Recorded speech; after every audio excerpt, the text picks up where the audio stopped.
시편 130장, 시편 95편 찬송을 부르도록 하겠습니다. 이제 점심 식사 시간이 끝나고 오후 강의가 시작이 되겠습니다.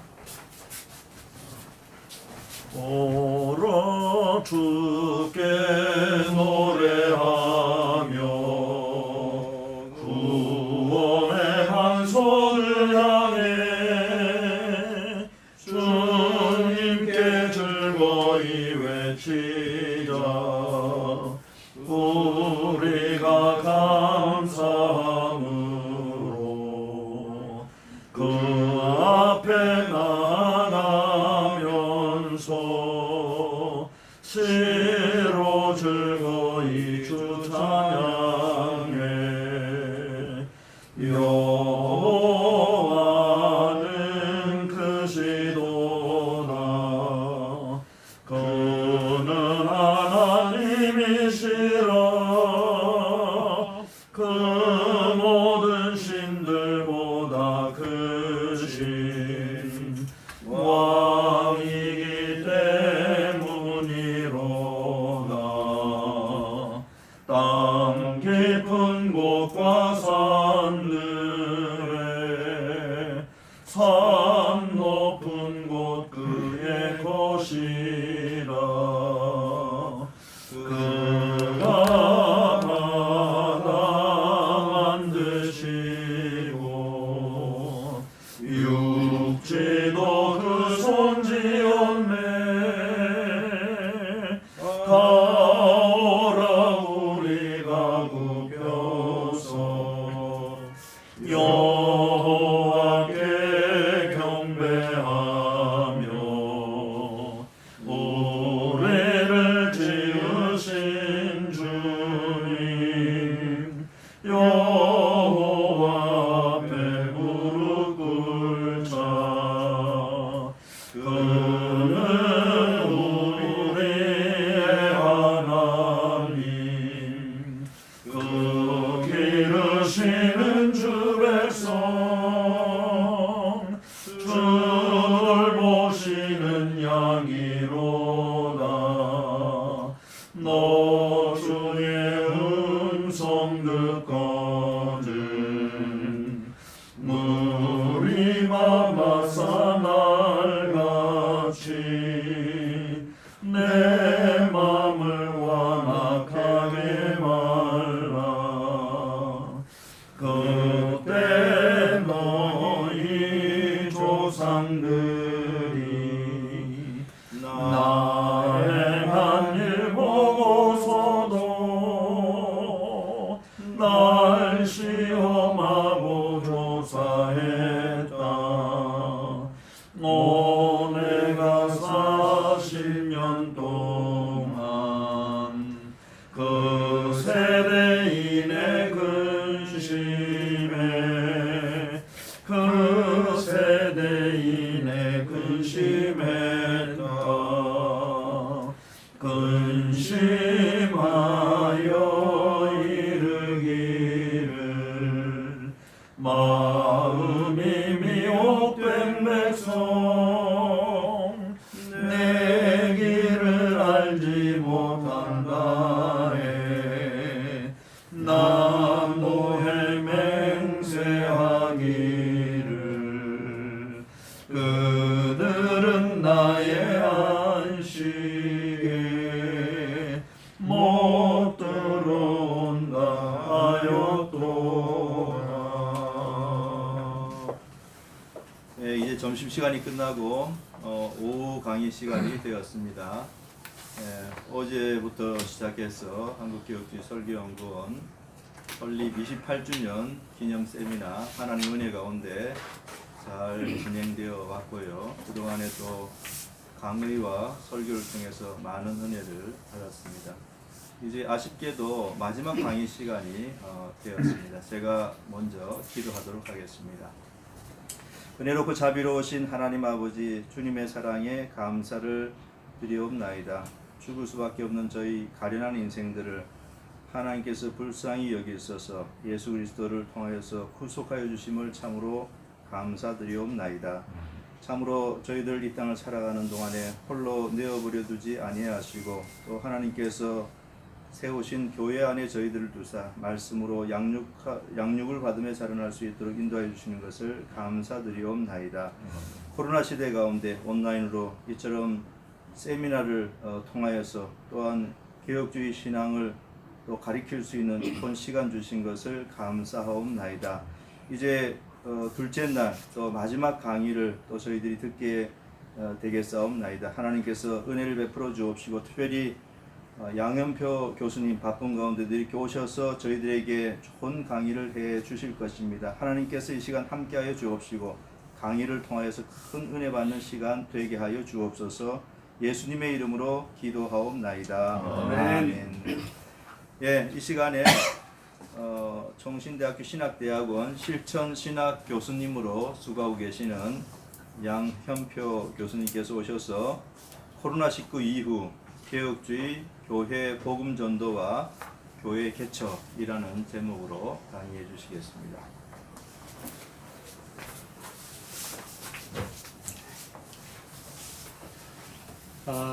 반갑습니다. 양현표 교수입니다. 저는 총신대 신대원에서 교회 개척과 복음 전도, 목회학, 교회 행정, 기타 현장에 필요한 많은 과목을 가르치고 있는 실천신학 교수입니다. 이렇게 저를 초대해서 이 자리에 세워주신 우리 개혁주의 설교연구원에 감사를 드리고, 오늘 제가 받은 주제가, 제가 발표하게 될 주제가 코로나19 이후에 우리 개혁주의 교단, 그러니까 개혁신학의 교회들이 어떻게 복음을 전도하고 교회를 개척해야 되는지, 그런 주제를 가지고 말씀을 좀 나누고자 합니다.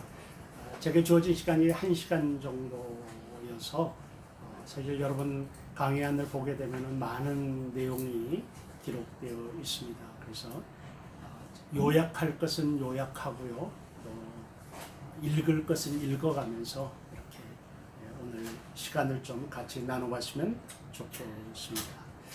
그러면은 여러분 강의안을 보면서 먼저 들어가는 말, 제가 논문 형식으로 작성을 했는데 좀 보시면서 같이 읽을 부분, 들어가는 말은 한번 읽어보겠습니다. 그리고 또 계속 진행하겠습니다. 들어가는 말, 코로나19는 현재 이 땅에 엄청난 영향을 주고 있으며 앞으로도 그 영향은 지속될 것이라고 믿는다. 어떤 이들은 앞으로 인류 역사를 기술할 때 2020년 이전과 이후로 구분해야 할 것이라고 주장한다. 이는 예수님의 오심을 기준으로 해서 BC와 AD로 나누듯이 코로나19가 출현한 2020년이 인류 역사의 중대한 기준점이 될 것이라는 의미이다. 조금 더 확장하여 말한다면 코로나19의 출현은 예수님의 오심만큼이나 그 영향력이 크다는 의미이다. 이러한 주장은 현재의 여러 상황을 보건대 결코 과장되었다고 볼 수 없습니다. 과학은 곧 코로나19를 퇴치하는 방법을 발견해낼 것이라고 믿어요. 어쩌면 수개월 내에 백신 개발로 인해 코로나19는 현재의 독감 수준의 질병이 될 수도 있을 것입니다. 그러나 코로나19가 남긴 그 후유증들은 시간이 지나도 사라지지 않으리라고 봅니다. 코로나19는 그동안 우리가 믿고 유지해왔던 많은 전통과 가치와 기준을 무너뜨렸습니다. 코로나19가 아니었다면 절대 가지 않았고 가서는 안 된다고 믿었던 그 길들을 인류는 이미 걸었고 지금도 걷고 있습니다. 물론 코로나19가 가져다준 그 새로운 길들은 긍정적인 면도 있고 부정적인 면도 있으면 당연합니다. 코로나19가 가져다준 충격은 사회 전반에 미치지만 그 중에서도 교회에 가져다준 충격은 실로 엄청나다고 봅니다. 교회의 모습이 과연 코로나19가 출현 이전으로 돌아갈 수 있을까? 이 분야에 관해 견해를 밝히는 많은 이들은 교회가 코로나19 이전으로 돌아가는 것이 불가능하다고 예측합니다. 왜냐하면 교회에 속한 성도들이 이미 새로운 신앙 양태와 교회 생활을 경험했기 때문이라는 것입니다. 이제 저는 먼저 코로나19가 교회에 가져다 충격과 그 결과를 아주 간단히 살펴보려고 합니다. 물론 긍정적인 측면과 부정적인 측면 모두를 살펴볼 것이고요. 그리고 난 후에 코로나19가 여전히 범람하는 세상에서 혹은 앞으로 코로나19가 소멸한 세상에서 복음 전도와 교회 개척에 관하여 살펴보려고 합니다. 이러한 주제를 풀어가는 데 있어서 저의 일관된 논지는 첫째, 코로나19가 범람하는 21세기 초엽의 교회가 직면한 오늘날의 상황은 1세기 때 교회들이 직면한 상황과 같다라는 것이 첫 번째 제가 주장하는 논지입니다. 양태는 다르고요. 시대도 달라졌고요. 과학의 수준도 달라졌고 문화도 달라졌지만 여러 현상들이 1세기 때 현상과 지금 코로나19 시대와 19 시대 이후의 환경들이 거의 유사하다는 것입니다. 많은 학자들에게서 그걸 제가 끄집어내도록 하겠습니다. 그리고 둘째, 오늘의 한국교회가 그러면은 직면한 상황을 돌파하기 위해서 당연히 1세기 교회들이 어떻게 생존했는지를 살펴보자는 것입니다. 그러니까 오늘 21세기의 교회가 생존하고 교회 전도 방법, 교회가 개척되는 방법, 이 방법을 보기 위해서 우리가 1세기 때 교회들이 어떻게 복음을 전도했고 어떻게 교회를 개척해 나갔는지 거기서 열쇠를 찾을 수 있다는 게 제 두 번째 논지입니다. 그래서 오늘 제가 이 강의를 하는 도중에 있어서 끝까지 가는 두 개의 논지는 제가 많은 상황들을 이야기하겠지만 그 상황은 1세기하고 유사하다. 그리고 그렇기 때문에 21세기에 우리 한국 교회가 지금 코로나19 이후에 극복하는 방법은 1세기 때 교회들이 어떻게 존재했는지 그리고 어떻게 행동했는지 이걸 살펴보는 것이 그 대안이 된다. 이 두 가지가 큰 제 논지라고 하겠습니다. 그러면 두 번째로 코로나19가 교회에 가져다 준 영향에 대해서 좀 살펴보도록 하겠습니다. 이건요, 이 영향은 여러분들이 시중에 지금 어마어마한 책들이 나와 있습니다. 코로나19에 관해서 정말 본물 터지듯이 책과 글들이 쏟아지고 있습니다. 그래서 여러분들이 시중에 가셔서 아무 책이나 한 권 이렇게 잡아보면은 사실 제가 보는 견지에서는 대동소이합니다. 그 내용들이. 그런데 그런 내용들 한번 보시면 되겠고요.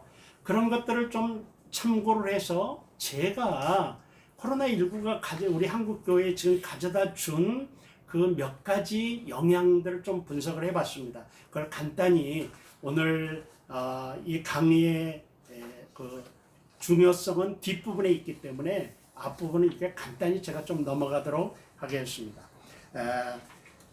그 첫 번째가 있지 않습니까?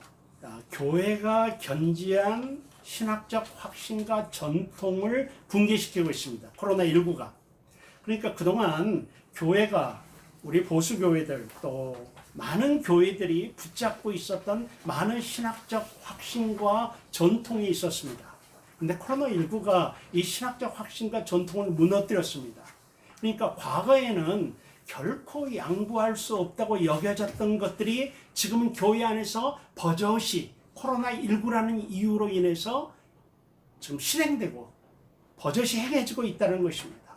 주일 성수의 개념과 방법, 예배의 장소와 방법, 그리고 신방 목회의 중요성, 이런 것들이 코로나19로 인해서 그동안 우리들은 양보할 수 없었던 부분들입니다. 이런 부분들은.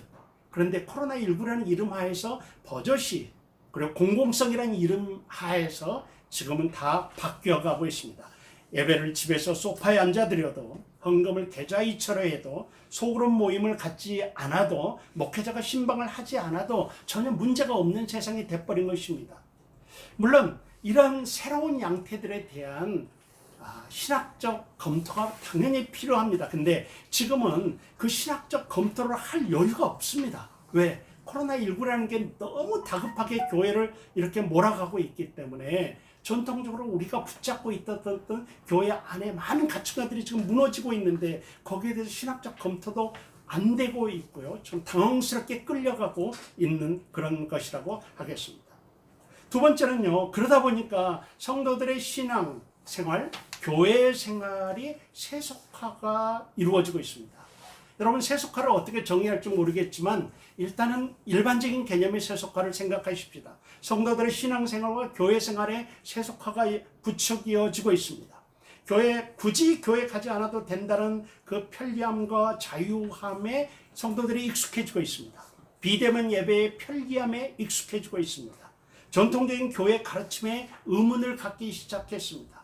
왜냐하면요, 이전에는 주일 예배, 반드시 주일 성수를 하고 교회 와서 예배를 드려야 된다라고 그렇게 진리처럼 우리가 설교하고 강조했는데, 지금 그러지 않아도 된다는 상황이 돼버리고 그걸 성도들이 경험하니까 여기서부터 이어지는 게 무엇인가 하면은 우리가 주장하는 다른 진리에 대한 질문까지도 지금 오게 돼 있는 것입니다.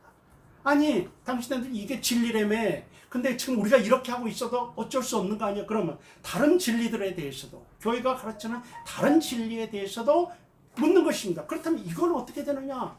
그래서 지금 이런 많은 그런 세속화가 부추겨지고 있습니다. 지금까지 교회가 정통 신학과 정통 실천으로 지켜온 많은 것들이 이제는 질문의 대상이 되고 있습니다. 더구나 포스트 모더니즘의 절대 진리 부정과 맞물려서 진리를 선포하는 교회의 권위가 무너져 내리고 있다고 하겠습니다.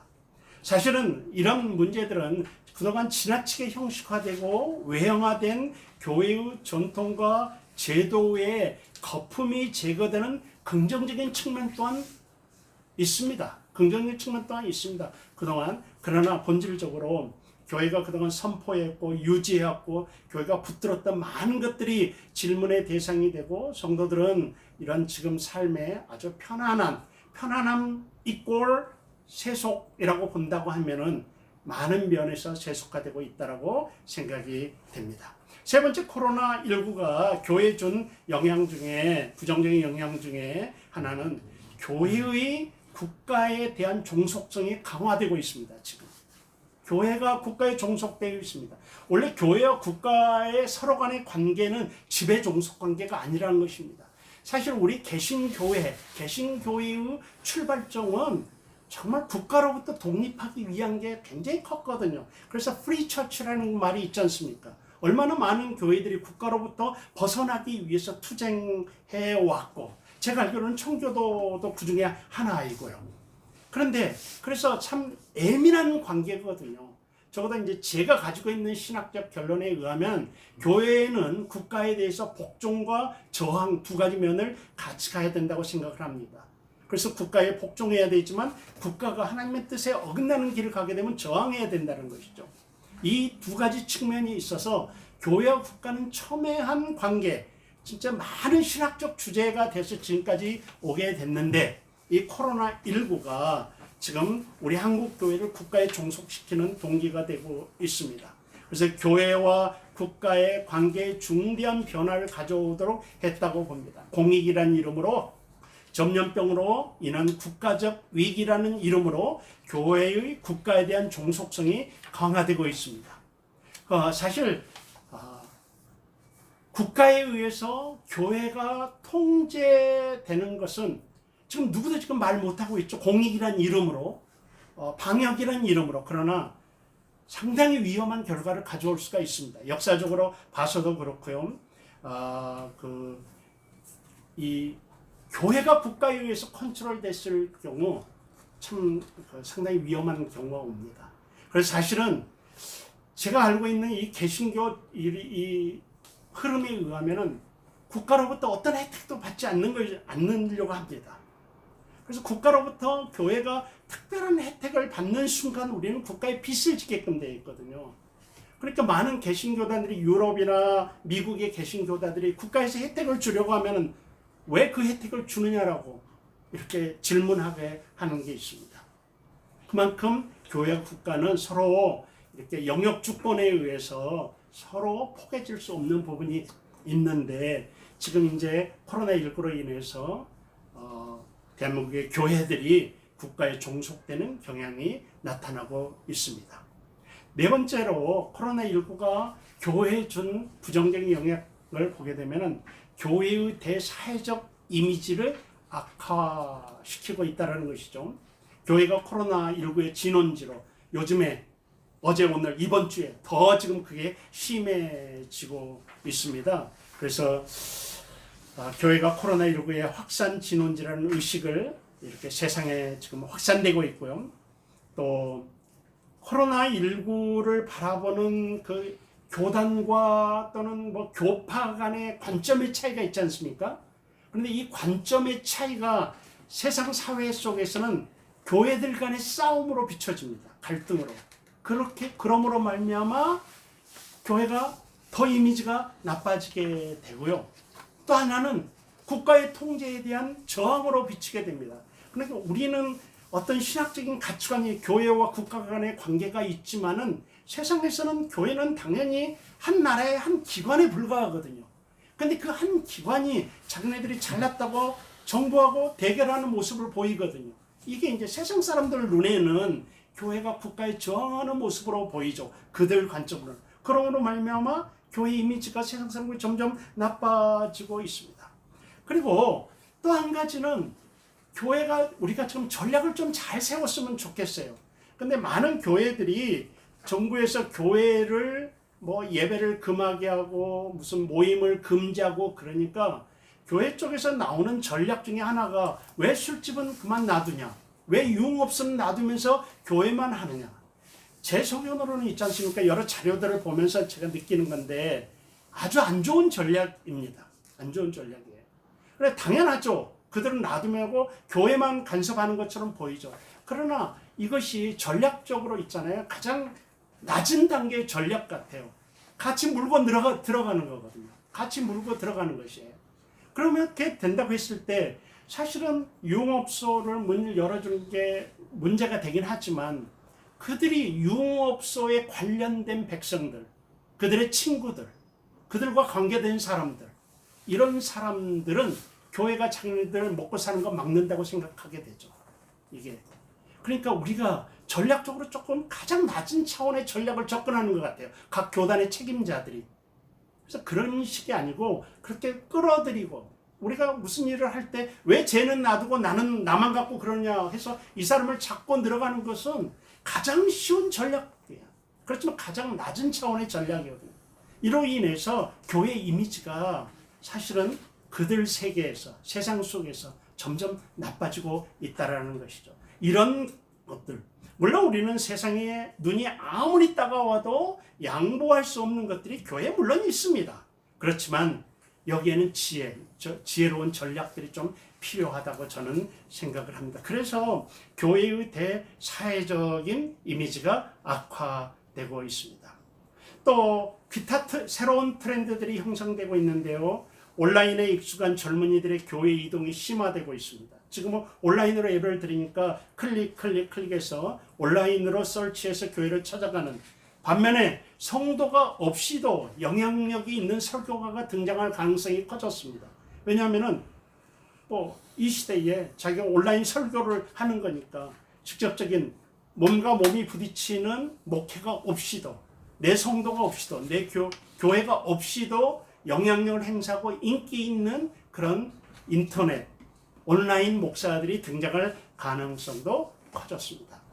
이런 이제 여러분들이 시중에 책을 보시게 되면 이 외에도 많은 내용들이 나와 있지만은 적어도 제가 실천신학 교수로서 많은 자료들을 뒤적거리면서 또 현장을 보면서 이 정도로 실제적인 영향들이 오는 이러한 것들을 한 4-5가지를 제가 뽑아보았습니다. 물론 있지 않습니까? 긍정적인 변화도 있습니다.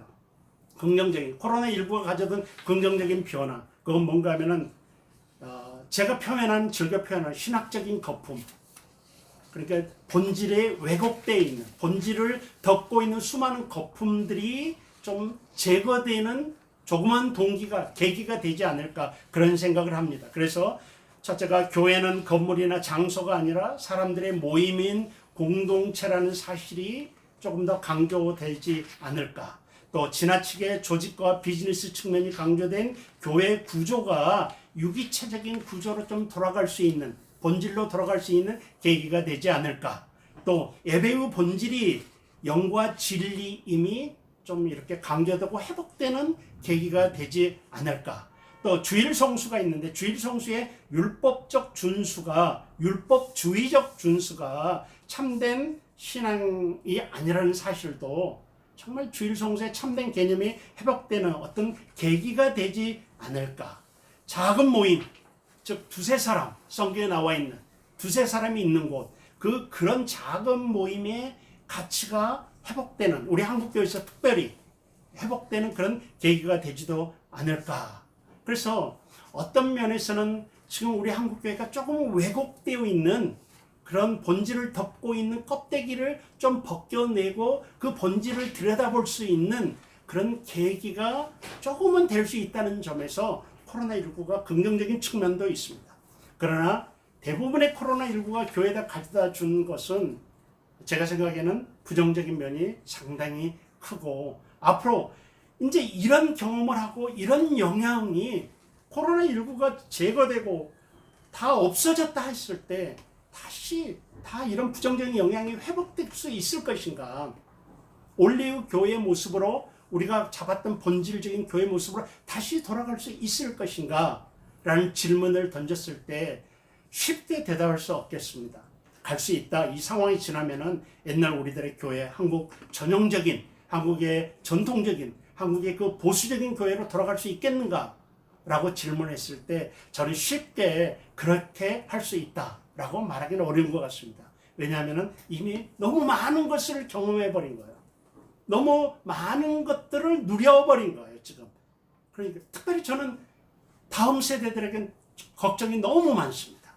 이들은 지금 주일학교, 중고등부 이런 아이, 신앙훈련이 지금 안 되는 것입니다. 지금 교회를 안 가는 게 너무 익숙하고 이렇게 되어버렸는데 이들을 어떻게 다시 교회 안으로 들어와서 우리들이 갖고 있는, 우리 한국교회가 갖고 있는 그 좋은 전통의 신앙을 전수해 줄 수 있을지 참으로 지금 그 모습이 정말 답답하다고 생각을 합니다. 그래서 이런 그 코로나19가 가져다 준 그런 모습들을 이제 이렇게 보고 다음 단계로 넘어가는 게 코로나19 시대의 복음 전도와 교회 개척이라는 그런 부분으로 넘어가도록 하겠습니다. 제가 좀 읽어보겠습니다. 앞장에서 살펴본 것과 같이 코로나19는 한국교회에 새로운 생태계를 가져왔다. 그 생태계는 이전에는 생각하지 못했던 생태계이다. 중요한 사실은 어느 생명체이든 주어진 생태계에 적응하지 못하면 소멸한다는 점입니다. 교회 역시 마찬가지입니다. 소위 말해 코로나19가 만들어낸 지금의 생태계에 교회가 적응하지 못한다면 교회의 생존은 어렵습니다. 교회가 생존하는 방법이 무엇입니까? 물론 당연히 교회의 생존은 하나님의 주권적인 다스림에 있습니다. 따라서 교회는 주님 오실 때까지 결코 소멸하지 않을 것입니다. 그렇지만 하나님이 교회를 생존하게 하려고 사용하시는 방법은 다름 아닌 인간을 사용한 복음 전도임을 인식해야만 합니다. 어떤 시대, 어떤 환경 속에서도 교회가 생존하는 방법은 복음 전도를 통한 교회 개척입니다. 복음 전도를 통한 교회 개척이 계속되지 않는다면 아무리 좋은 환경 속에서라도 교회는 소멸되고 맙니다. 코로나19로 인해 만들어진 새로운 환경에서도 교회가 생존하는 방법은 역시 복음 전도입니다. 다만 코로나19 이전 생태계에서 사용했던 복음 전도의 방법과는 전혀 다른 방법을 사용해야만 한다는 점이 그 차이일 뿐입니다. 코로나19 시대에 전 한국교회가 생존하기 위해, 그리고 생존을 넘어 다시 성장으로 나아가기 위해 되돌아보아야 할 것이 바로 1세기에서 3세기까지 약 300년 동안의 초기 교회의 모습입니다. 그 시대를 돌아보고 그 시대의 교회들은 어떤 방법으로 복음을 전파하고 어떤 형태의 교회를 세웠는지 연구할 필요가 있습니다. 왜냐하면 복음이 전파되기 시작했던 1세기 역시 교회가 생존하기 매우 어려운 생태계였기 때문입니다. 이제 초기 교회가 처한 상황과 오늘 교회가 처한 상황의 유사점을 검토함을 통해 오늘 이 시대의 복음전도 교회개척 방안을 살펴보고자 합니다. 이게 이제 서론 부분인데요. 이 오늘 강의에서 저는 복음전도와 교회개척을 동의어로 간주하겠습니다. 사실은 동의어입니다. 복음전도와 교회개척은 같은 말입니다. 복음전도, 교회가 성장하는 게 아니라, 여러분, 그러니까 개념들을 좀 우리가 잘 파악했으면 좋겠는데요. 교회가 확산돼야 됩니다. 교회 수가 많아져야 됩니다. 한 교회가 성장하는 것은 교회 비대라고 하고요. 교회 수가 많아지는 것이 교회 성장입니다. 이걸 우리가 생각을 해서요. 그러니까 하나님의 나라가 확장되는 것은 교회 수가 많아져서 하나님 나라의 최전방에 위치하는 것입니다. 근데 우리 한국 교회의 생각은 어떤 생각을 갖고 있는가 하면은 베이스로만 생각해요. 교회를. 그래서 한 교회를 팽창시키기보다는 가운데 센터를 짓고 아주 확장하고 하나님 나라의 한가운데다 올려 세우는 그것만 생각하거든요. 물론 그런 교회도 필요합니다. 그런 교회도 필요합니다. 그러나 정작 우리들이 정말 신경 써야 될 것은 무엇인가 하면은 하나님의 나라를 확장시키는 것입니다. 확장시키는 것은요, 영혼을 구원해가지고 이미 구원된 영혼들을 더 크게 더 많이 한 곳에 모으는 것이 아니라 그들을 흩어서 그래서 교회들이 더 많이 생겨나게, 그리고 타겟이 믿는 영혼들이 타겟이 아니라 우리나라에 80%가 넘는 비신자들이 타겟이 돼요. 그래서 영혼을 구원해가지고 교회를 개척해내는 것이죠. 그래서 그런 차원에서 저는 복음 전도와 교회 개척은 같은 의미로 봅니다. 사실 제가 여기에다 쓰지는 않았지만 성경에 교회 개척이라는 말은 없습니다. 놀랍게도. 문자적으로 없습니다. 교회 개척. 다만 지상 대명령이 있을 뿐입니다. 그런데 지상 대명령의 순종은 100% 교회로 나타납니다. 가시적인 교회 개척으로. 그렇기 때문에 결국은 소명받은 자는 다 교회 개척자입니다. 우리가 어떤 사명을 감당하든지 간에 영혼 구원의 현상이 일어나야 되고요. 영혼 구원이 일어나는 것은 교회가 개척된다는 의미거든요. 그래서 우리가 좀 이 문제들을 하나님의 나라 차원에서 좀 봤으면 좋겠습니다. 개교의 차원에서 보는 것이 아니라요. 그래서 이게 바로 이제 초대교회 사도들이 했던 목회고요. 초대교회 성경 시대가 있고 사도 시대가 있고 속사도 시대가 있지 않습니까? 이게 이제 313년 이전까지의 교회사입니다. 저는 그렇게 알고 있습니다. 그러니까 성경 시대, 사도 시대, 속사도 시대 때 그 모습을 우리가 보자는 것입니다. 왜냐하면 지금 21세기 때 교회가 처한 환경과 비슷하니까요. 그럼 그들이 했던 방법이 무엇이냐라는 거예요. 그들이 무엇이냐? 영혼을 구원해서 교회를 개척했던 거거든요. 그래서 이 두 가지를 같은 동요로 보면서 보겠습니다. 여러분, 1번이 초기 교회 시대와 21세기 교회의 유사점. 여러분, 이 부분은 읽어보셔도 될 것 같습니다. 여기에 보면은 관심 있으신 분들은 좀 읽어보시고요. 특별히 마이클 그린, 또 여기다 넣지는 않지만 교회 3.0이라는 책에 보면은 여러분 혹시 제가 천천히 한번 말할 테니까 1세기 때와 21세기 때 유사점을 잘 묘사해 놓은 부분이 있습니다. 첫째가 세계를 지배하는 강대국에 출현했다. 1세기 때 로마였고 지금은 미국이라는 거죠. 전 세계 통용되는 언어가 있었다. 1세기는 그리스어고 지금은 영어라는 것이죠.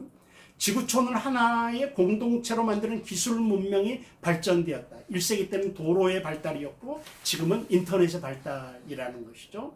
그 다음에 상대주의 철학. 1세기 때 정말 상대주의라는 절대적 진리를 부정하는 포스트 모더니즘의 독특한 특징 중에 하나인데 1세기 때 허용됐던 수많은 그 사상들을 보십시오. 지금 이제 마찬가지고요. 또 하나는 난무하는 사이비 종교. 1세기 때 어마어마한 사이비 종교가 있었듯이 지금도 사이비 종교. 여러분, 포스트 모던의 특징입니다. 사람들이 점점 더 영적으로 되고 있습니다. 지금이 그 영적이라는 게 우리가 말하는 기독교 영적이라는 말이 아니라 사람들이 신비를 더 추구한다는 것이죠. 그래서 지금처럼 점집 이런 데가 부흥하고 있는 시대가 없었습니다. 그런데 사람들이 우리가 이 포스트 모더니즘에 사람들이 종교적이고 영적으로 간다라는 이 사실을 잘 우리가 간파하면은요, 교회가 그대로 공략할 수 있습니다. 근데 그들은 교회는 관심 없는 영적인 사람들입니다. 신비를 쫓아가고요. 이런 상황들이거든요. 지금 1세기하고 똑같습니다. 문란한 성생활. 1세기 때 그 사회적으로 문란한 성생활, 오늘날에 그 1세기의 로마의 술과 유흥, 그리고 오늘날. 근데 역설적으로 그런 밭들이 복음이 수용되는 밭이었죠. 밭이었죠. 이걸 이제 또 이슬람, 그때 당시 이슬람이 지금 우리나라의 이슬람의 확장세 이런 것들. 그래서 조그만 여러분들이 책들을 뒤적거리게 되면은 1세기와 21세기의 유사점들, 교회가 교회의 관점으로 바라보았을 때 1세기와 21세기의 유사점들이 좀 많이 나타나고 있음을 알게 될 것입니다. 그래서 이런 상황 속에서 그러면은 어떻게 이제 우리가 복음 전도, 교회 개척에 힘써야 되느냐라는 그런 것이었죠. 그래서 초기 교회들의 복음 전도 방법을 우리가 좀 살펴볼 필요가 있습니다. 앞부분 초기 교회 모습을 기록한 성경은 초기 그리스도인들의 전도 방법에 대해 구체적으로 묘사하고 있지 않습니다. 성경은 복음 전도 방법론보다 복음 전도자의 삶에 대해 더 관심을 두고 있음이 분명합니다. 따라서 성경에서 초기 교회가 사용한 복음 전도 방법을 찾아내기란 그리 쉽지 않습니다. 하지만 학자들은 바울의 복음 전도 전략을 비롯하여 초기 교회들의 복음 전도 방법을 연구하였습니다. 마이클 그린 역시 그 중에 하나입니다. 그린은 성경과 고대 문헌들을 통해 초기 교회들이 사용한 복음 전도 전략들을 그의 저서에서 탁월하게 기술하고 있습니다. 그린은 초기 교회들이 사용한 복음 전도 방법을 크게 4가지로 분류했는데요. 대중전도, 가정전도, 개인전도, 그리고 문서전도, 이 4가지라고 그렇게 이야기를 하고 있습니다. 그래서 그런 내용들은 여러분께 쭉 이렇게 보시면 되겠습니다. 그래서 이상에 좀 내려오셔서 두 번째 패러그래프를 스킵하고요. 이상의 마이클 그린의 주장을 토대로 보건대 다음 몇 가지 원리를 추측할 수 있습니다. 그리고 이 원리들은 오늘날 코로나19로 인한 21세기 한국 교회의 복음 전도와 교회 개척에 그대로 적용될 수 있을 것입니다. 첫째로 초기 교인들은 모두가 복음 전도자였다는 사실입니다. 즉 초기 그리스도인들은 모두가 복음 전도적 성도들이었다는 것입니다. 이게 굉장히 중요해요. 복음 전도적 성도, 복음 전도적 목사, 복음 전도적 교회가 초대교회의 모습이었던 것입니다. 이건 뭔가 하면요, 복음 전도적 교회는 온 교회가 복음을 전도하기 위해서, 죄송합니다, 제가 속된 표현 하나를 쓰면은 미친 교회입니다. 복음 전도적 목사는 복음을 전도하기 위해서 미친 사람입니다. 어떤 의미에서 있잖아요. 교회 안에 머물러 있지 않습니다. 교회 행정에 그렇게 깊이 관여하지 않습니다. 교회 전체를요, 복음을 전도하기 위해서 주일학생부터 노인네들에 이르기까지 복음 전도로 몰아붙이는, 그게 복음 전도적 교회입니다. 근데 지금, 그러니까 다시 말하면은 한국교회가 코로나19 이후에 생존할 수 있는 방법을 다시 그걸로 돌아가야 된다는 얘기죠. 복음 전도적 교회. 근데 얼마나 많은 교회들이 지금 복음 전도적 교회입니까? 말하는 거 말고요. 실제 교회 모습이, 실제 목사님들의 모습이, 실제 성도들의 모습이 얼마나 복음 전도적 교회입니까? 사실 복음 전도적이란 말은 이렇게 말로 끝나는 게 아니죠. 거기에 복음 전도에 모든 것을 투자해야 됩니다. 교회 예산이 얼마나 복음 전도하는데 투자됩니까?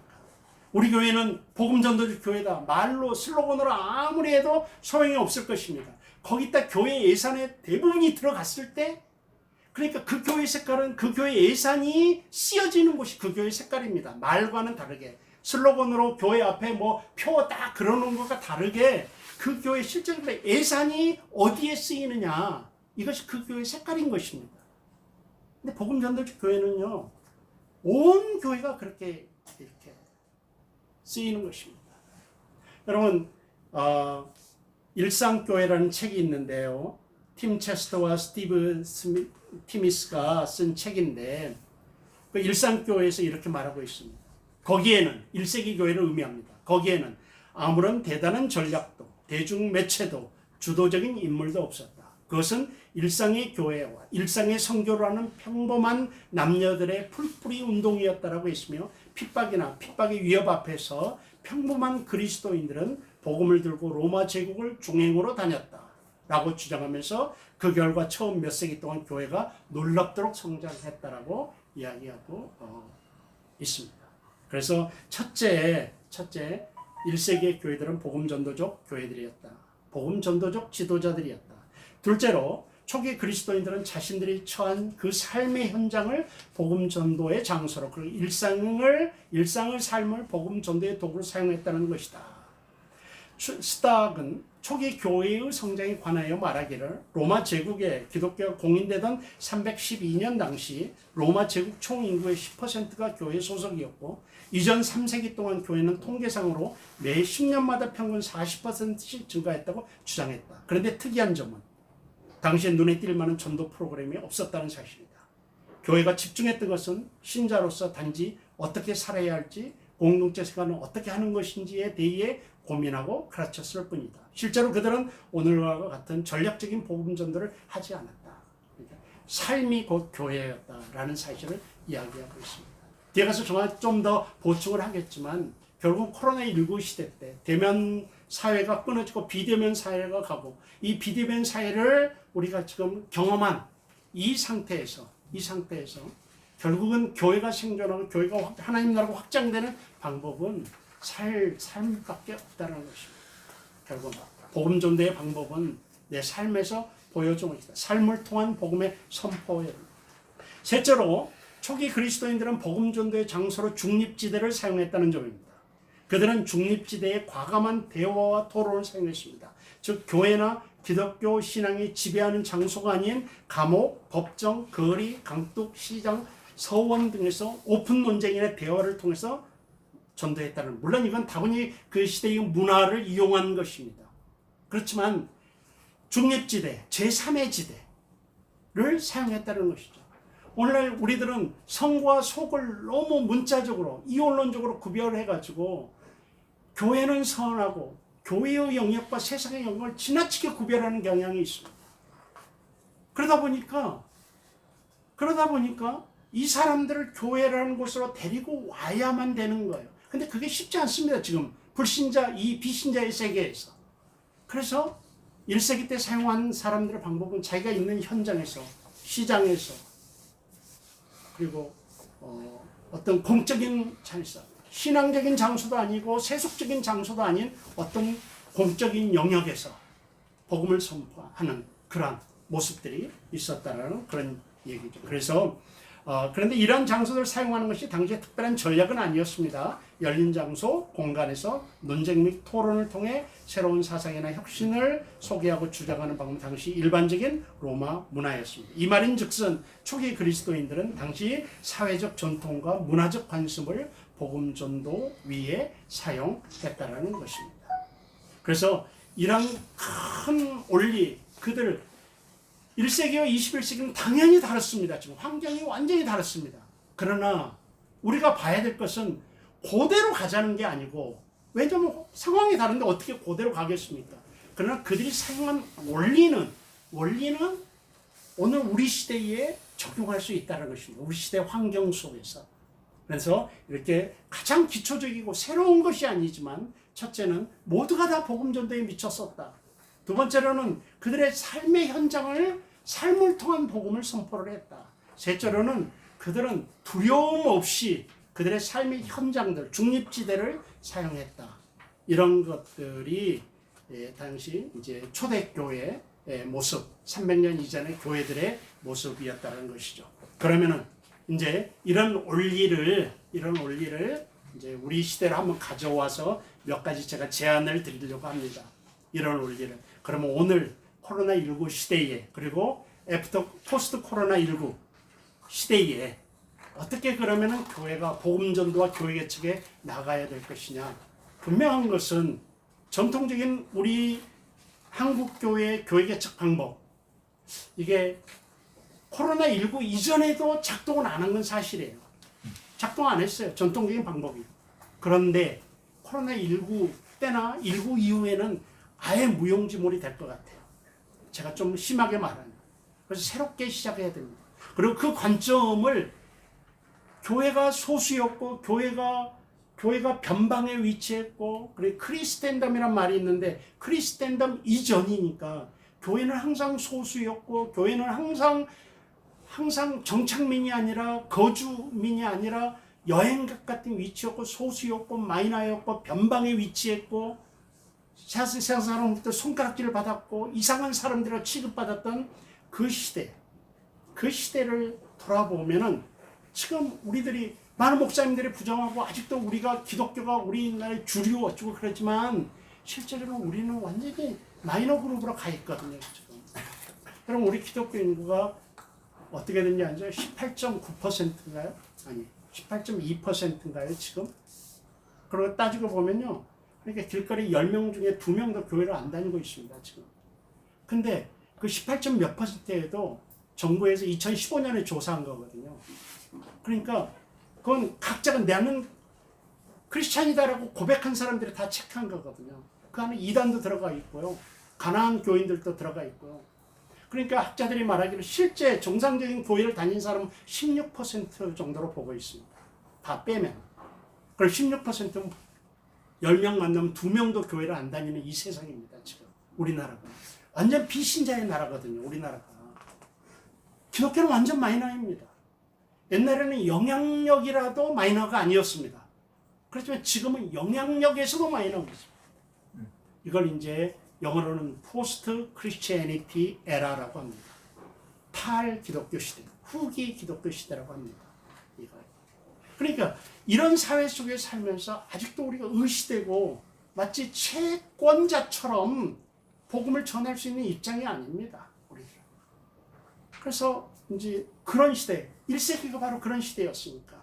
그러면 1세기의 그런 원리들을 지금 이제 우리로 가져와 보십시다. 그래서 몇 가지 제안을 제가 드리겠습니다. 첫째가요, 분명한 개혁주의 신학에 대한 확신으로 접근해야 됩니다. 이 신학적 확신 없는 행함, 그러니까 오토독시 없는 오토프락시스, 이것은 언제나 흔들릴 수밖에 없습니다. 흔들릴 수밖에 없습니다. 초기 그리스도인들은 예수님이 주님이시다라는 그 단순한 사실에 대한 확신에 그들의 생명을 걸 수 있었습니다. 복음 전도자는 단지 복음 전도에 대한 열정만을 필요로 하는 것이 아닙니다. 복음 전도자는 복음 전도에 대한 신학적 확신과 더불어 나아가는 것이 필요합니다. 복음 전도자는 영혼 구원에 관한 개혁주의 신학의 핵심들을 이해하고 확신하는 것이 필수적으로 필요하죠. 특별히 복음의 배타성과 선택 교리는 개혁주의 신학을 따르는 자들의 복음 전도와 관련하여 필수적으로 가져야만 하는 확신입니다. 배타주의가 뭡니까? 익스클루시비즘, 배타주의. 예수 외에는 구원의 길이 없다라는 게 배타주의거든요. 이게. 그리고 또 한 가지가 뭔가 하면 하나님이 구원해 주실 자를 선택해 놓았다라는 것이죠. 이게 이제 이 두 가지 확신이 있어야 됩니다. 다만 우리는 인간이기 때문에 누가 구원받았는지 모르죠. 그러니까 역설적으로 보게 되면은 실천신학에서 제가 그렇게 말합니다. 복음전도에서 역설적으로 말하면은 우리들은 모두가 다 구원받았다고 믿을 수 있습니다. 실제로는 구원받을 사람이 정해져 있습니다. 근데 우리는 몰라요. 그렇기 때문에 우리가 전도하는 자세는 무엇이냐? 복음을 전도하는 자세는 무엇이냐 하면은 모든 사람이 다 구원받았다고 믿고 담대하게 가야 되는 것입니다. 그래서 모든 사람이 전하는 것이죠. 알미니안들은 니네 선택 교리가 있다며 근데 왜 전도를 해? 라고 하는데 알미니안들의 그 이해는요, 정말 우리 칼빈주의를 이해를 잘못하고 있는 것입니다. 인간의 책임이 강화되는 게 선택 교리입니다. 복음 전도해야 될 게. 그렇기 때문에 우리는 모든 사람이 선택받았다고 생각할 수 있고 가서 이 사람인지 모르니까 이 사람에게 왜냐하면 하나님께서 돌들을 통해서도 아브라함의 자손을 만들 수 있는 분이시죠. 그러니까 하나님께서 그냥 명령 하나로 이 동네 사람들을 다 구원시킬 수 있는 능력이 있으시죠. 그러나 하나님은 그 방법을 쓰지 않습니다. 전도의 미련한 방법을 쓰시죠. 나를 통하죠. 우리를 통하죠. 그럼 우리 입장에서는 개혁주의 신학을 갖고 있는 사람들은 만나는 사람마다 다 이 사람이 선택받았는지 안 받았는지 모르지만 받았다고 믿고 내 책임을 감당하는 것입니다. 하나님이 나를 통해서 혹시라도 오늘 만나는 사람이 선택받은 사람들이 선택이 밝혀질 수 있는 도구로 나를 사용할 수 있다는 것이죠. 그러니까 접근하게 되는 것이죠. 교회 개척을 했습니다. 많은 사람들이 교회 개척을 했어요. 제가 3학년 교회 개척 시간에도 말하고 있는 내용인데요. 교회 개척을 했습니다. 어떤 방법으로 그 지역에 교회를 개척했는지 모릅니다.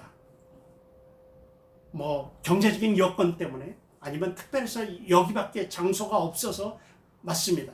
어떤 방법에 의해서든 거기 올 수밖에 없었습니다. 내 경제적인 형편이나 뭐 아는 사람이 있어서나 뭐 어떻게 했어서. 근데 생각하셔야 될 게 있습니다.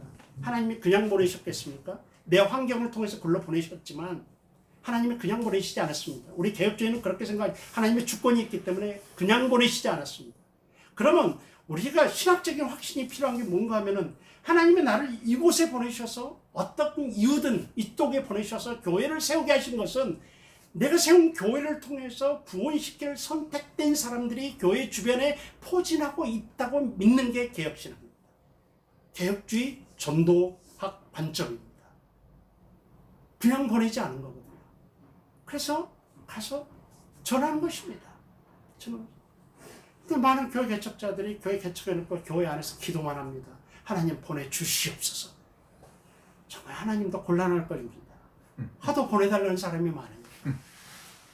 그리고 그것은 있잖아요. 은연중에 이미 구원받은 사람들을, 교인들을 타겟으로 하고 있는 교회 개척이에요. 그런 의미가 좀 다른 것이죠. 초대교회 교회 개척이 그건 아니었습니다. 철저하게 비신자 중심이었죠. 비신자를 타겟으로 하는 것이죠.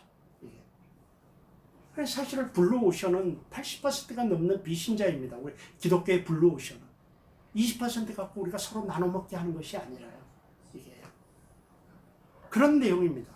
분명한 개혁주의 신학의 나머지 부분들은 여러분이 좀 읽어보시고요. 읽어보시면은 이 분명한 개혁주의 신학에 대한 확신이 얼마나 중요한 것인지 우리가 알 수가 있습니다. 그래서 실제적으로 우리 개혁주의가 들어간 곳은 양쪽으로 붕괴했습니다. 많은 사람들이 안 믿으려고 그래요. 데이터 앞에서 진짜요. 여러분 여기 좀 써놨습니다. 실제적으로 우리 대한민국도 그래요. 대한민국도 양적인 부흥은 사실은 우리 보수주의라고 칭해지는 개혁주의 신학에 의한 것이었죠. 이게. 실제로 역사 속을 한번 다 뒤져보면 성교 역사를 보면요. 개혁주의 신학에 들어간 것을 다 부흥했습니다. 양적으로. 이런 거. 근데 많은 교회 지도자들이나 많은 교회들이 개혁주의 교회라고 하면서 신학이 삶의 실체화로 가지 않아요. 신학 따로 목회 따로 이렇게 됩니다. 그건 흔들릴 수밖에 없습니다. 꽁 잡는 게 매가 되듯이. 그러니까 개혁주의로 시작해가지고 가만히 보면 전부 다 다른 것으로 가버리는 거예요. 많은 교회들을 보십시오. 개혁주의 우리 합동적 교회라고 하는데 가서 보면은 실제적으로는 비개혁주의적 모습들이 얼마나 많은지. 근데 똑같은 학교를 졸업했어요. 다 그분들이. 근데 개혁주의 신학이라는 것이 목회에 실체화되지 않는 게 우리의 문제. 그래서 복음전도와 교회 개척도 그래야 됩니다. 두 번째가 창의적이고 전략적인 발상으로 접근해야 된다. 여러분, 개혁주의 신학적 확신을 갖고 담대히 그리고 거절을 두려워 말고 복음전도에 임하는 것이 비이성적이거나 비상식적 행동을 의미하는 것이 아닙니다. 복음전도자는 시대와 상황을 간파하여 복음전도자가 속해 있는 지역의 문화를 충분히 분석하고 있어야 합니다. 왜냐하면 문화와 동떨어진 복음 전파는 있을 수 없기 때문입니다. 예수님께서도 그 시대의 문화권 안에서 천국 복음을 전파하셨습니다.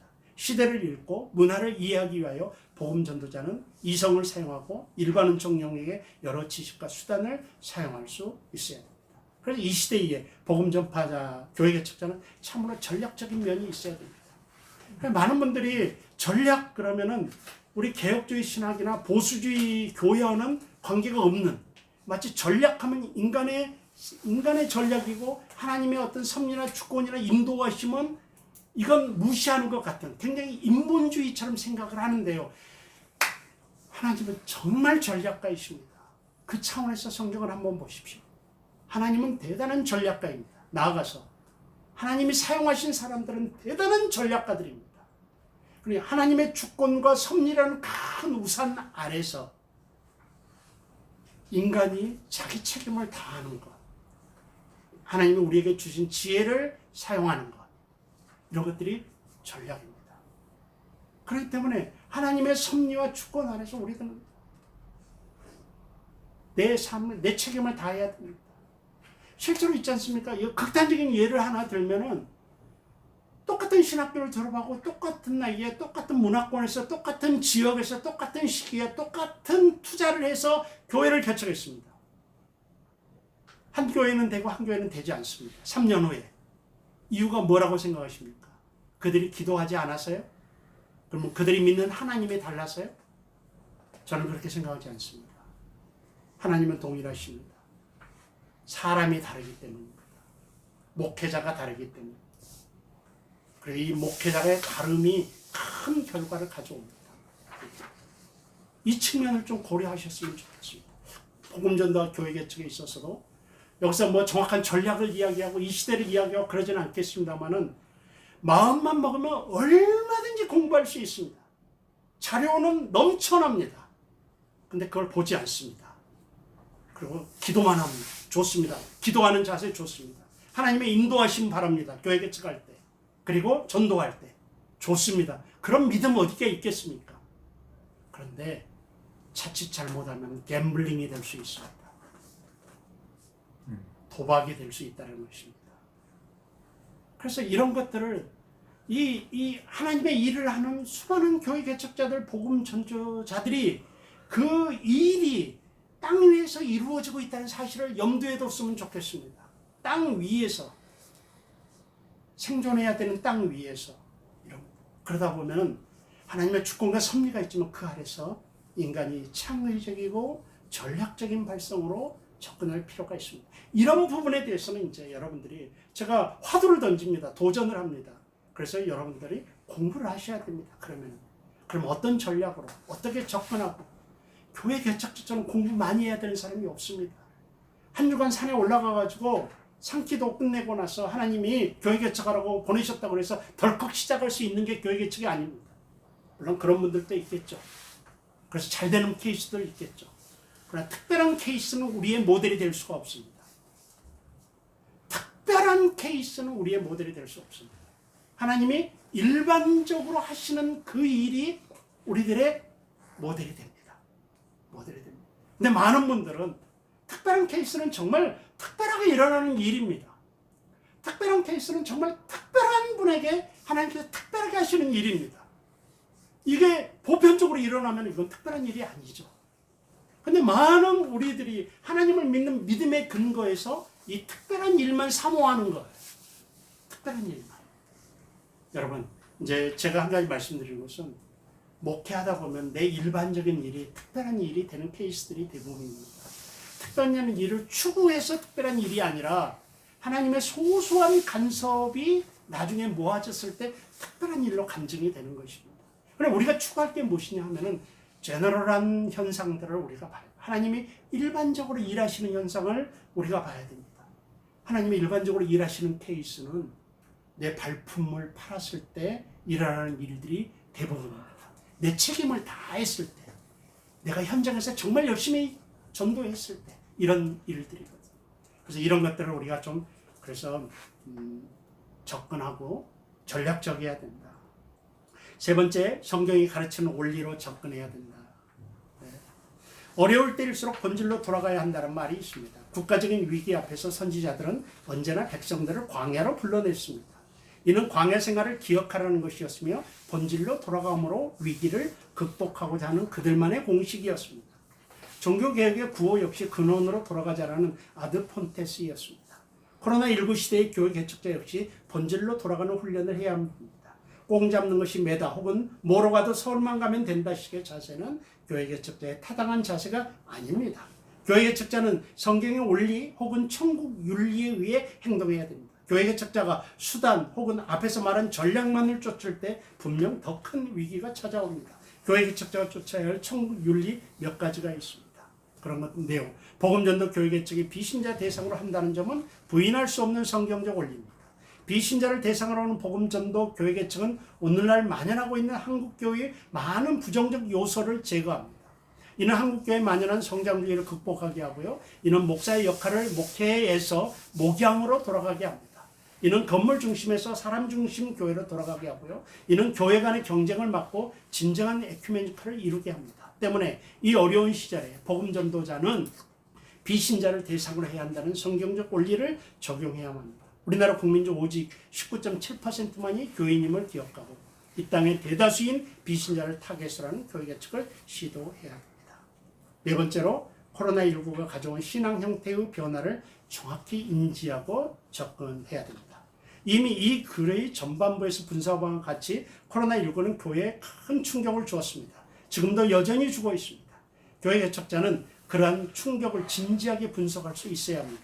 코로나19는 한마디로 전통적인 교회론을 뒤흔들어 놓았습니다. 그래서 그 뒷부분은 또 여러분들이 시간이 없으니 읽어보시면 되겠는데요. 정말 많은 변화들 앞에서 이미 언급을 했습니다. 이러한 내용들을 기억하셔야 되겠습니다.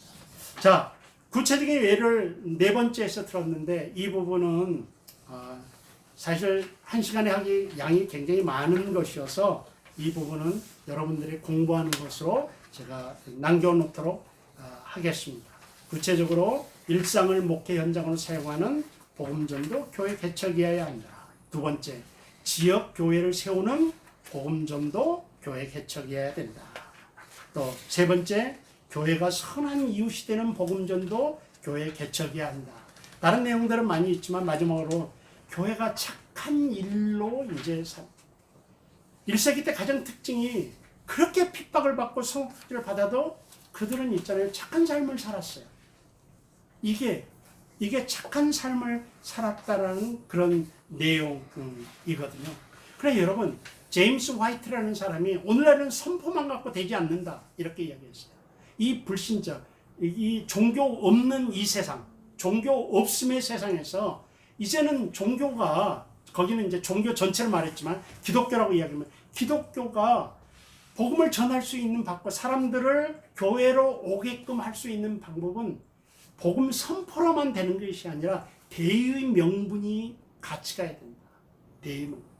예수 믿고 구원받으세요. 이건 있잖아요. 선포는 되지만 세상 사람들이 보기에 대의 명분은 아니에요. 그러나 나 교회 갈 거야. 왜? 교회에서 우리 동네 주차장 내주잖아. 이건 대의 명분이에요. 동네 사람들이 생각하기에. 근데 많은 교회들이 대의 명분은 하지 않고 세상에 주지 않고 교회 주차장 때문에 얼마나 많이 동네하고 사이가 나빠지고 있어요. 그런 건 주지 않고 복음 선포만 하려고 한다는 거예요. 그래서 이 제임스 화이트가 하는 말에 이 대의 명분, 이건 있잖아요. 착한 일이에요. 구제거든요. 특별히 코로나19 시대 때는 구제가 교회의 큰 사명이고요. 교회가 할 수 있는, 세상을 위해서 봉사할 수 있는 절호의 찬스가 될 수 있다라고 이렇게 봅니다. 그래서 교회가 선한 이웃이 되는 복음 전도를 해야 된다.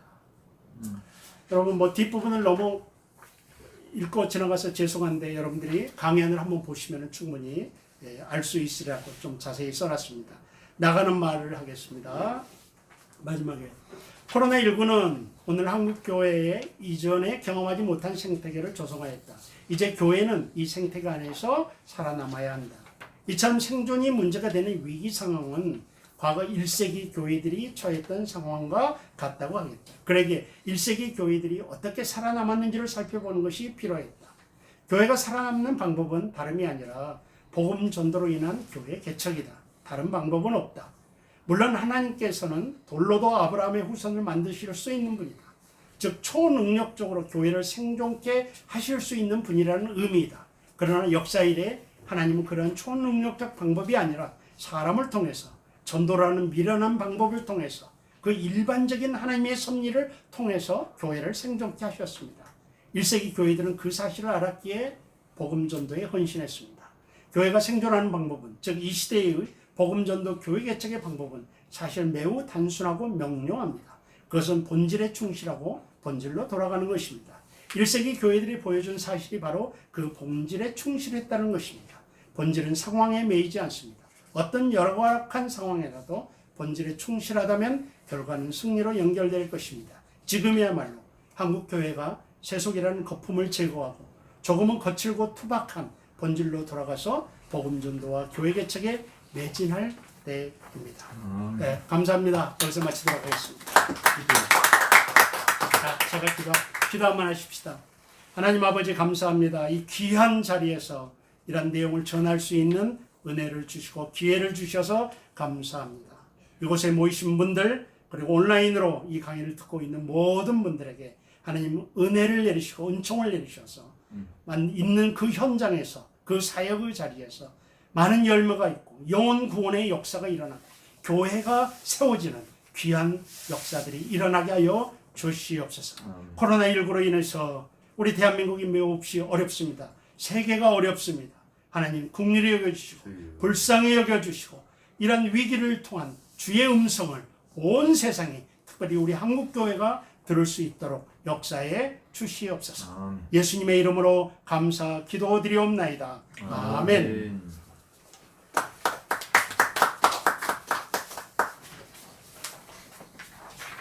예, 개혁주의 교회 복음전도와 교회 개척에 대해서 이 코로나 시대에 어떻게 해야 되는지 양원표 교수님께서 아주 귀한 강의해 주셨습니다. 강의해 주신 데 대해서 깊은 감사를 드립니다. 예, 이제 오후 강의는 이것으로 끝나는 것이 되고요. 이제 휴식 시간인데 휴식 시간이 좀 깁니다. 그래서 좀 많이 쉴 수 있고요. 그래서 7시에 저녁 집회가 있습니다. 그때까지 휴식하시고 저녁 식사하시고 그렇게 하실 수 있습니다. 7시에는 이제 서문가 목사님께서 저녁 집회 설교를 해 주실 것입니다. 7시에 다시 뵙도록 하겠습니다. 진리 깃발을 뜯은 이야기. 예, 목사님 한번, 예, 우리 원장 목사님 좀 이렇게 마무리 발언해 주시겠습니다. 네, 참 처음 해보는 이 온라인 강의 참 생소하기도 하고 적응하기도 쉽지 않은 것이긴 하지만 그래도 방송을 통해서라도 강의가 계속 중단되지 않고 진행될 수 있게 된 것에 대해서 하나님께 정말 감사하고요. 지금 양표 교수님이 참 좋은 지적을 다 받았는데 이 강의뿐만 아니라 앞서 이야기한 모든 분들이 다 한결같이 하는 부분이라서 오히려 정말 성경 본질로 되돌아가는 좋은 기회를 우리가 찾았다 이렇게 이제 생각을 하고 어떻게 정말 하나님의 교회를 세울 것인가 어떤 새판짜기를 하는 것이 정말 필요한 그런 때입니다. 그래서 여전히 옛 신앙인들이 애써 강조했던 진리가 생명이니까 우리 설교연구원에서 발행하고 있는 진리 깃발 좀 줘봐요. 이번에 나온 거. 네. 이 마틴 로이 존스 목사님이 사실은 죽어가는 영국 교회를 살리기 위해서 문서 활동을 시작하면서 발간을 한 것인데 이게 이제 8호로 이번에 다시 새로 나온 8호로입니다. 그래서 이 진리 깃발들을 좀 여러분들이 구독을 해주시면 정말 감사하겠습니다. 설교연구원 홈페이지에 들어오면 구독 신청할 수 있는 코너도 있으니까 진리 깃발들을 좀 많이 애용해 주시고 또 이것을 집에서 정말 여러분들이 읽으시고 또 함께 나누는 좋은 신앙 교재가 될 수 있다 이렇게 생각을 합니다. 지금 양 교수님도 지적했듯이 사실은 이 소규모로 이렇게 전도할 때 우리 때로 어떻게 할 것인지 정말 어렵기도 한데 이런 잡지들을 잘 활용하는 것도 좋은 방법이 되겠다라고 생각을 합니다. 그리고 우리 설교연구원에서 발간하고 있는 책들 또 이번에 새로 3권 나온 윌리엄 커닝함의 역사신학이라든지 이런 책들을 또 많이 활용해 주시면 대단히 감사하겠습니다. 이제 쉬었다가 저녁 집회를 통해서 또 은혜 받으시고 내년 2월 셋째 주에 스코틀랜드 종교개혁이라고 하는 이 스코틀랜드 레포메이션이라고 하는 사이트를 운영하고 계신 윌리엄 베클라우드 박사님이 내년에 2월 셋째 주에 오셔서 강의를 하기로 지금 돼 있는데 지금 상당히 사실은 우려스럽습니다. 왜냐하면 코로나가 종식이 될 거라고 생각을 했는데 이게 종식이 되지 않고 지금 계속 전 세계적으로 급속도로 확산되고 있는 또 이런 모습이라서 이 내년 2월에도 제대로 하려는지 염려스럽기는 합니다만은 내년 2월 셋째 주 예정 이렇게 3일 동안 돼 있는데 코로나가 잘 극복이 되고 또한 만약에 안 돼서 이런 이 코로나 계속 진행이 된다면 지금 이렇게 온라인 강좌로 전환할 수밖에 없는 상황인데 그럴 때 이제 여러분들이 실제로 외국에서 그분이 오시라고 말은 못하고 동영상을 통해서라든지 어떤 강의가 진행될 수 있도록 이렇게 기도해 주시면 대단히 감사하겠습니다. 28주년 동안 함께 해주신 하나님께 감사하고요. 그리고 이제 29주년, 30주년 이렇게 계속 주님이 오신 날까지 한국교회 강단이 성경으로 되돌아가는 일을 위해서 계속 일을 할 것입니다. 우리 한국개혁주의 설교연구원에 관심 가져주시고 또 많이 기도해 주시고 또 협력해 주시면 정말 감사하겠습니다. 고맙습니다.